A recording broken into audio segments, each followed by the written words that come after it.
The Emerging Enterprise Awards are brought to you by OCBC, Asia's best SME bank, and the Business Times. Gone are the days of needing a human translator for every interaction with someone who might not share the same language as you. But even though artificial intelligence won't be putting human translators out of a job anytime soon, it has in many ways redefined the translation services industry. Over the last decade, we've seen major breakthroughs. Translation and speech recognition programs can now help tear down the modern Tower of Babel with capabilities to transcribe, translate, and even analyze dialect. For more insights on this, we're joined by Haofu Wen, co-founder and CEO of Fano Labs, a Hong Kong-based company specializing in AI-driven language solutions, focusing on automatic speech recognition, speaker diarization, voice biometrics, and natural language processing technologies. It is also a winner of the 2024 Emerging Enterprise Award. Miles, good morning. Welcome to Money FM. Good morning. Thanks for having me. Thanks for joining us, Miles. So, firstly, congratulations are in order on the win. Could you tell our listeners maybe what does winning the Emerging Enterprise Award mean to you and Fano Labs, especially when it comes to new opportunities in the field? Thank you. Winning this award is a big privilege for us. And then it's as a matter of fact, we are in the process of expanding our footprint from Hong Kong to ASEAN and also broader, more geographies. Winning this award is a big opportunity for us to make our names known to people. So it's also a good opportunity for us to, get more clients, more referrals, and more importantly, starting getting people to know us is actually quite important in our business because fundamentally we're an enterprise and government technology and company. So having the reputation, being able to earn people's trust means a lot. Emerging enterprise is a very prestigious reward in Singapore and also across the ASEAN. And being part of the winners really make a difference for us in making our names known. So let's take a step back here, Miles. Translating one language into another is in itself very challenging, and that's obviously even more so for dialects that can also be very diverse and different from one another. So what drew you into trying to marry that with AI? As a matter of fact, dialect itself is not as challenging. I mean, it's not just about the challenges you talked about. It's the bigger challenge actually. Many of the dialects they come in a form of mixture with different languages because dialects are typical languages you don't speak at work. You might not be speaking at work, but you're primarily speaking at home with families and friends. And then when you do so, and most dialects they're not properly taught in school because there's actually lots of things that are primarily people study those from parents by learning and speaking. So that's why when people come to speak that, they tend to mix their like dialects with whatever other languages that they use for work and they're taught in schools. So that mixture of language is actually making things even harder because lots of our foundational research on building AI models to understand languages rely on the fact that there is a sort of linguistic Bible or linguistic textbook to tell us what is the basic grammar, what are the vocabularies that is used in this language. But once it comes to dialects, and especially come with the dialects mixed with foreign languages, none of this exists. So lots of people speak like Hokkien in families, but I bet most of people you do not know how to write those words. Whatever you spoke, you don't know how to write those words in written. And also when you speak your Hokkien dialects, for instance, you're probably mixing some other languages. So that means even if you can write it down, whatever grammar you learn, whatever grammar you think you might be applicable here, will not be applicable because you're mixing some other foreign language with your dialects. So that's where really make things hard. And our inspiration, because the little background of our company is actually we used to be a research team in Hong Kong University. So whole bunch of my team used to be researchers.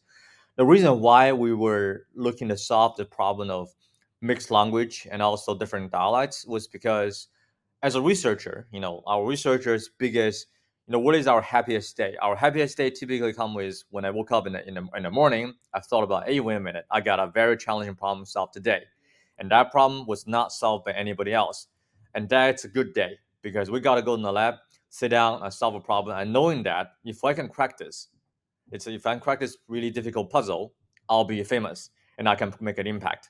So that's what drives researchers to do research. And for us at the time when we started the research lab, we were among the first bunch of researchers to kind of figure out what if we do speech recognition, what if we do translation, where we allow people to come in speaking mixture languages. That was a sort of a problem we started looking at over 10 years ago. And that at that time, nobody thought that was an interesting problem. But as we observe in Hong Kong, and also as I'm frequent traveler to Singapore, that's actually how people talk to each other. Because I speak at least two to three languages, and then it's quite natural for me to mix and match. And of course, and that creates the drive for us to how about we solve this problem. And of course, as we spun a research lab off and become a company, we found a real applications because we starting to process real conversation audios. Like that's how people talk to each other. In those scenarios, we cannot get away from processing those dialects, and we cannot get away from being able to understand what people are saying when they mix in two to three languages at the same time. So that's what and of course, that gave us a further encouragement that we should keep investing in this. We should really solve the problem because that's a gap in the market, and we are here to fill it. And of course, the motivation of solving something that nobody else could, the notion of excitement of being able to create something that nobody else could also keeps driving us forward. But at the same time, that there's a real demand in the market asking for a solution for this also give us a stronger encouragement that we should keep going for this direction. Yeah, so I'm sure it's really exciting because with most translation and speech recognition systems out there right now, the biggest gap would be capturing the nuances of the language or dialect, right? As well as the person who's speaking. So I know you talked about mixture of languages and the nuances, but why is that particular aspect so challenging to overcome, even with the rapid advances in AI? The biggest challenge is like this. Nowadays, when we starting looking into more niche problems to solve, such as, for instance, when we look at dialect processing, a later problem we come across is what if you come across this same person, and this same person started off speaking English only, and later in the years he learned Japanese and he learned Mandarin, and the next time I come across this person, he's speaking to me in Japanese, but not in a proficient level, but it's probably just at some fluency. Can we identify that's the same person? And of course, because this guy was an English speaker and he learned Japanese, the way he used Japanese grammar is gonna be different from a Hmm. Japanese speaker person speaking Japanese. So and then the way he convey his meanings will be different. How can we recognize that? Because this person is not a native Japanese speaker, for instance. So these are newer problems that we're trying to solve. Why is it so challenging for AI? Because if you think about the way we train AI models, is we got a whole bunch of data. We ask AI to learn from the data that we put forth for them. And a lot of those things require something called labeling because we're like teachers. We need a textbook. So we need to know what is the right answer. So what is the right way to interpret this. But when it comes to the problems I talked about, and also sometimes we need to figure out, okay, hey, there are people talking to each other, multiple people talking into each other in this recording. How many different people are there? And if you put a random people to listen to our audio that consists of 4 to 5 different speakers, and I ask you to tell me how many different people are there and at what time do they speak, most people cannot get it right unless you know there's 4 to 5 different speakers. And that becomes, but nowadays we're getting AI to solve the problem, the tasks that humans have trouble solving. And that becomes this something called superhuman tasks. And that becomes a challenge because now suddenly we cannot get the labels because the model is already better than teachers. But now teachers ask students to do something that even teachers do not know. And how to do it, there are many ways that we can sort it out. I mean, they're like we can artificially synthesize some textbook data. So I cannot tell there are 4 different people, but I know 100 people. How about I get this 100 people? I know exactly who they are, and I create the data, and then I ask the AI solve it for me. Or in some other cases, I'm learning Japanese right now, so I don't know how. I can't get AI. So if you got a random person speaking, like English speaker learning Japanese, it's really hard for me to tell. But I am actually the one learning, so I know what I'm trying to say. How about I teach you this way? Literally, the teacher is cheating the tasks. But you know what? I know the answer beforehand, so I can synthesize the data to ask AI to learn from that. But that becomes a challenge because it does not scale very well. All right, the training task becomes we cannot create a textbook because every individual teacher, every one of individual of us, you can only create one to two samples, or maybe just one sample because that's you. But AI need to learn from hundreds of thousand data points, Hmm. then curating the data becomes a challenge. And of course, the other thing is because these are problems human cannot do. Scientifically, biologically, we do not necessarily understand why we cannot do this. And we don't understand why we cannot do. Actually, we don't understand why. Like if you're doing the task I described, which part of our brain will light up? If you put an EGG on your head, which part of our brain will light up? We don't know. Why light up? We don't know. Then if we don't know this, and then we're asking AI to do it, that itself becomes much more challenging. And of Yeah. course, there are ways to do it. We have to create different kind of heuristic algorithms.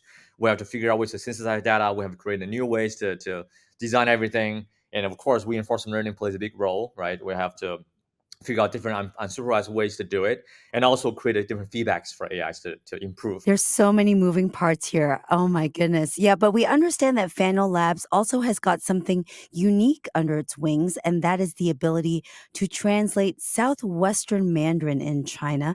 So, why are you specifically building a niche on that front? And on a broader scale, what are you doing to differentiate your technology with other bigger tech giants like Baidu, for example? How niche exactly is this market? As a matter of fact, we have the capability to do Southeastern Mandarin, but our strength actually the majority nowadays majority part we do is actually we're processing languages such as Taiwanese. It's like a mixture of the Taiwanese version of Hokkien mixed with Mandarin mixed with English, and we do like the Hakka Chinese. That's for the majority of the Malaysian, many of the Malaysian and Chinese population. They speak dialects.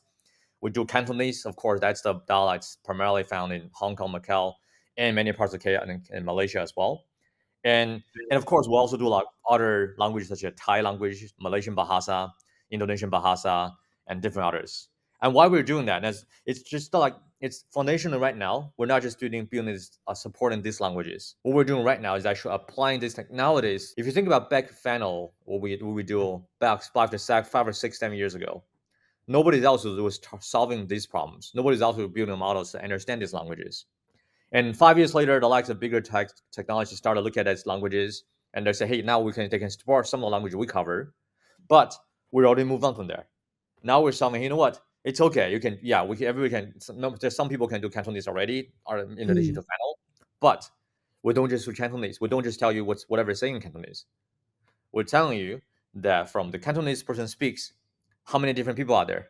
Who is this person? And also, does the way of speaking, does that contain any anomalies? Like, is the person seems to be scared? Is the person seems to be mad? Is the person seems to be at the same time learning some foreign languages? At the same time, can we tell a little bit hint of foreign language accents, which might indicate that he might also know English very well, something like that? We're moving from those deeper industries. And of course, we're solving those more niche problems. And at the same time, we're moving the entire technology into more industry specific applications. Nowadays, majority of our cases are looking we're deploying technologies into banks to help banks fulfill their compliance requirements. So one of the major tasks we do nowadays is actually we help banks because if you were to go to the bank to buy an investment product, what the banks will do, the bank will tell you that we're going to record a conversation, and they will, Okay. and then they're going to record how they sell the product to you. They're going to tell you all the different risk disclosure they have to tell you, and they also must ensure that they're not oversell you, they're not missell you. Like they cannot promise a return on an investment product, right? Right. Because that's realistic. And All then the right. regulators behind the scene to make sure that the banks will have people to listen to this, to ensure that Okay. if as an investor you're buying a product from a bank, you can rest assured that you will not be fooled by the bank. You are buying that as your full knowledge, with the full understanding of what you're paying for, with the full understanding of the risks, and that's where we come in. We help banks analyze those and make sure that if a banker is selling you something to you and he or she forgot to tell you some very important risk disclosures, we're gonna remind the banker, hey, you forgot to tell this customer that there's additional risks, let's say FX risk, that you need to tell them so you can Okay. fix it.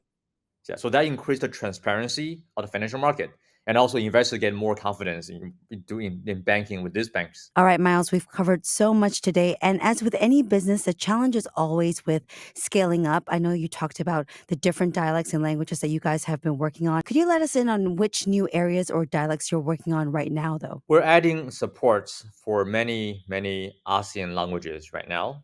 We added supports early this year for Thai language. We added support for Vietnamese. We just launched our Indonesian Bahasa model recently. We launched our support, our capabilities for Arabic languages because actually we're also having a little business in the Middle East, and we're launching for a broader spectrum. Like there's a Javanese dialects in Indonesia that we're also working on, and of All course at right. the same time we're also adding many dialects from India, such as Tamil language, the Urdu language, Hindi, and many more. Okay, well, a great look at how AI is reshaping the translation industry. Thank you, Miles, for being here, and all the best as you continue breaking down language barriers. Thank you so much. Thank you. We've been speaking with Miles Haofu Wen, co-founder and CEO of Fano Labs and winner of the 2024 Emerging Enterprise Award. Keep it here on Money FM 89.3. Money FM 89.3.